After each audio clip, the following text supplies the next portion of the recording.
Salut la famille, moi c'est Franchise, bienvenue sur mon franchise, ici on parle de NBA Top Shot. Je te partage mes analyses, mes conseils, mes stratégies, je te parle de tout ce petit monde NBA Top Shot, et ce que je te conseille avant de commencer, c'est que tu t'inscrives à cette chaîne YouTube pour ne rater premièrement aucun de mes conseils, mais surtout participer au tirage au sort que j'organiserai quand j'arriverai à 500 abonnés, une fois par semaine, pour offrir des moments NBA Top Shot gratuits. Donc inscris-toi si tu auras une chance de participer au tirage au sort. Donc aujourd'hui, de quoi on va parler? Aujourd'hui, c'est le challenge de 100 à 1000 dollars sur NBA Top Shot. On en est à la fin de la semaine numéro 8, donc c'est le 9e épisode de ce challenge, et on va voir ce qui s'est passé. Il s'est passé plein de trucs cette semaine. J'ai investi pas mal, j'ai gagné de l'argent, mais j'en ai aussi perdu. Donc en tout cas, ce que j'en ai tiré, c'est des conclusions, des analyses, et j'ai partagé tout ça avec toi. Donc si t'es prêt, c'est parti.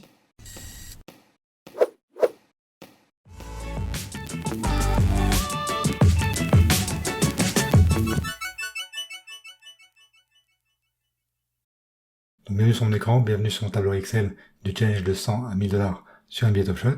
Comme tu vois, mon tableau ne tient plus sur une seule page, donc on va aller en bas voir ce qui s'est passé cette semaine. Et juste avant de t'expliquer ce qui s'est passé, je te rappelle que la semaine dernière, sur notre compte Dapper, on avait 101 dollars et 65 centimes, et les moments qu'on avait étaient valorisés à 498 dollars à peu près. Donc on avait en tout une valeur totale de 599 dollars et 65 centimes. Donc je sais pas si tu te souviens, mais la dernière chose qu'on avait faite, c'était investir, acheter les 5 moments nécessaires pour le challenge Cool 4 numéro 5, celui qui avait comme récompense Fred VanVleet, en pensant les revendre parce que ce challenge n'était pas rentable du tout. Donc qu'est-ce qu'on a fait? Juste avant la fin du challenge, on les a revendus. Donc on a vendu Duncan Robinson à 27 dollars, Logan Dort à 14 dollars, TJ McConnell à 89 dollars, Joe Ingles à 22 dollars et Michael Green à 83 dollars. Donc quel bilan on tire cette vente? On voit que TJ McConnell et Michael Green nous ont fait pas mal de bénéfices, alors que Joe Ingles, Logan Dort et Duncan Robinson, on a perdu de l'argent.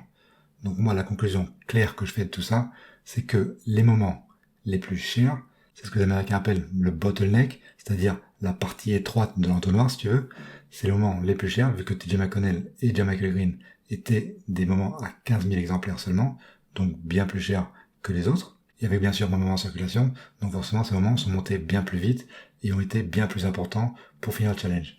Donc on voit que ce sont ces moments-là qui ont été les bons investissements. Maintenant, pour la prochaine fois, j'essaierai de définir le bottleneck, le ou les moments qui sont la partie étroite de l'entonnoir, les moments qui seront plus rares, et j'investirai massivement sur cela, au lieu d'acheter les moments qui sont plus généraux, plus communs, qui ne prennent pas forcément de valeur et qui limite en perdent de la valeur. Donc ensuite, qu'est-ce qu'on a fait? Ensuite, on a vendu les moments qu'on avait réussi à avoir dans le pack Metallic Gold. Je te rappelle que le pack Metallic Gold, on avait eu le moment Fred VanVleet en Metallic Gold, qu'on a revendu 289 dollars, mais on a aussi revendu Talen Horton-Tucker, Isaac Okoro, Aaron Gordon, Laurie Markkanen et Hamidou Diallo pour faire un bénéfice net de plus de 300 dollars. Excellent, je te dirai pourquoi on l'a fait et dans quoi on l'a investi après. Donc ensuite, la semaine dernière, qu'est-ce qui s'est passé? La semaine dernière, on a eu 2 fois des packs de base.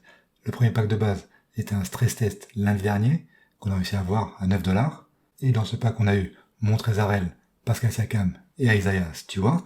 Et on a eu le Pre-Registration Pack, le pack où tu te pré-enregistrais 2 jours avant, et après tu pouvais aller l'acheter jeudi ou vendredi dernier.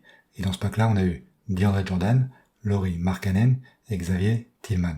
Donc conclusion, on a vendu tous les moments du premier pack de base, c'est-à-dire Montrezl, Pascal Siakam et Isaiah Stewart, pour nous faire un petit bénéfice d'à peu près 11 dollars, en enlevant les 9 dollars qu'on avait payé pour ce pack. Et pour le Pre-Registration Pack, on a revendu juste DeAndre Jordan, qui faisait partie du challenge qui est en ce moment. Donc on a fait un bénéfice de 34 dollars seulement avec DeAndre Jordan, excellent.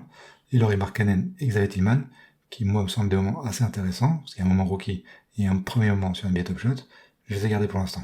Donc ça fait déjà pas mal d'événements la semaine dernière, mais il y a eu encore plus d'événements.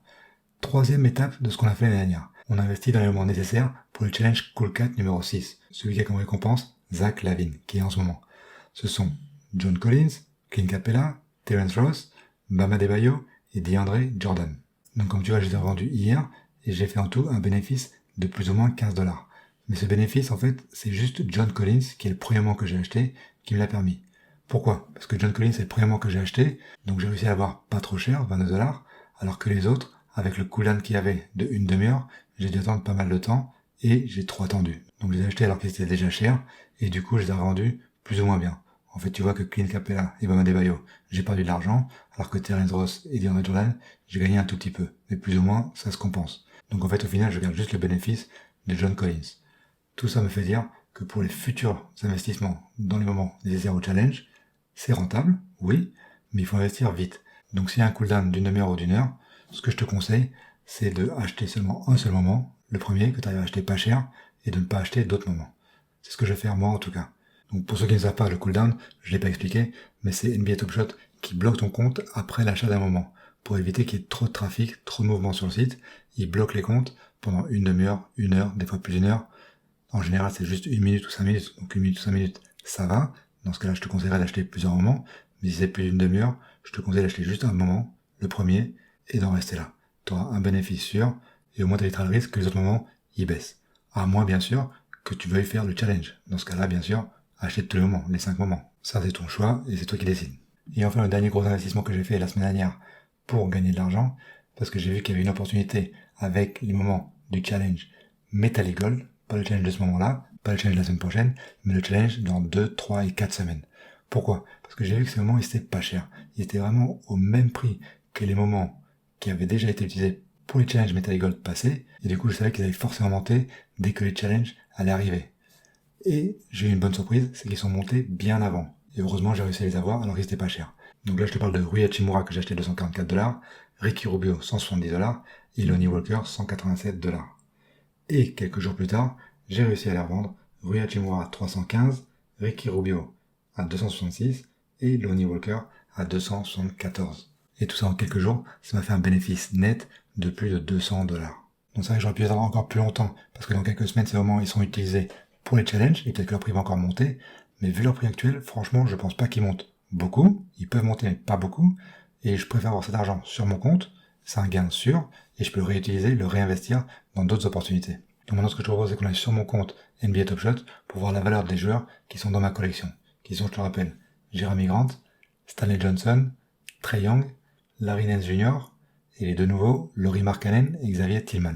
Donc les voilà, ici tu as leur prix. Donc on a Lauri Markkanen à $7, Larry Nance Jr. à $7, Xavier Tillman à 8. Ici on a ce Jeremy Grant là à $11. Ensuite on a Stanley Johnson ici à $15. Et enfin Trae Young ici à $22. Donc on va mettre tout ça dans le tableau Excel et on va faire les comptes, on va faire le bilan de la semaine. Donc le bilan de la semaine, ici on a mis la valeur des joueurs que j'ai encore dans ma collection et le total est de $69 pour ces 6 joueurs. C'est pas grand chose, mais ce qui est important, c'est ce qu'on a sur Dapper. Et sur notre compte Dapper, on a $898 et 20 centimes. C'est excellent, et ça fait que la valeur de notre compte, la valeur totale, en additionnant ce qu'on a sur Dapper et les moments de notre collection, on arrive à $967 et 20 centimes. C'est excellent, et franchement, c'est pas mal du tout, surtout quand on est dans un marché qui est encore en baisse, ou au moins qui stagne en ce moment. Donc voilà, c'est fini pour aujourd'hui. J'espère que cette vidéo t'a plu. J'espère que t'as appris pas mal de trucs. Il s'est passé pas mal de trucs cette semaine, comme t'as pu le voir. Moi, je te vois la semaine prochaine. On va voir si on va réussir à arriver enfin aux $1000. En attendant, je te dis bonne semaine et à bientôt. Ciao, ciao.